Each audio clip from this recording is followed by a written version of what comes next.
Good morning, student. In last videos in our civics first lesson, introduction to the parliamentary system, we had studied about the parliamentary system of government.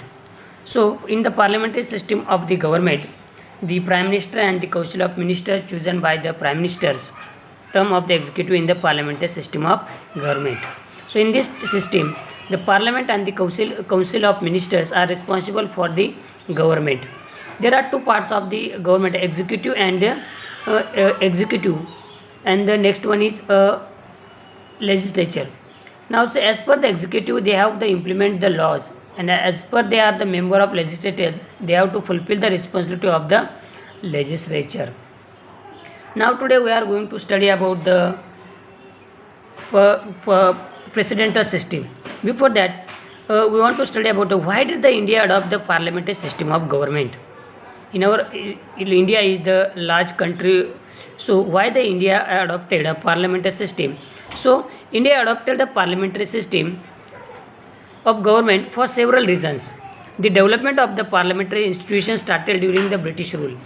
The British rules govern in accordance with this system. The parliamentary system of the government in India is also in a way to product of the freedom movement. Indians were familiar to the system of government. Many discussions took place in the Constitution Assembly over the system of government.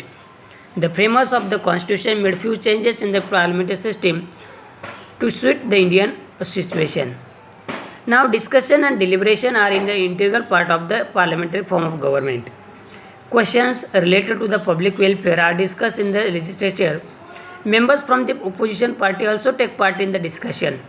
Opposition party may support the government wherever appropriate, point out shortcomings in the policies and laws, put the studies adjustment and the questions, etc. This helps the legislature to make proper laws.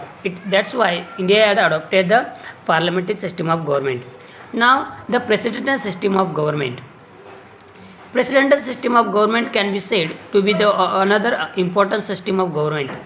These types of system exist in the countries such as United States of America. This system is different from the parliamentary form. In this system, the president is the executive and the independent of the legislature, and as the head of the state, of president is the directly elected by the people. Such a system is known as the presidential system of government. Though the three organs are independent from each other, there are enough connection between them to work in harmony or coordination.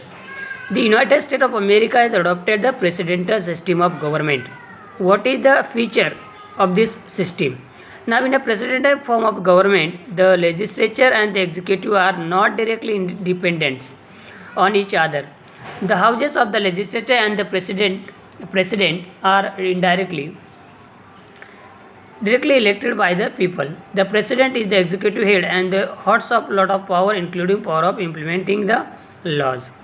In spite of such a structure, the legislature and the executive keep the check on each other. This mutual control over each other can lead to the responsible government. Apart from the parliamentary and presidential system of government, there are other forms of government system that are followed in France, Switzerland, Germany, etc. Several countries, owing to their unique circumstances, have a different system of government. In the next chapter, we will study the structure, working and the role of Indian Parliament. So dear student, in next video we will complete our question answers.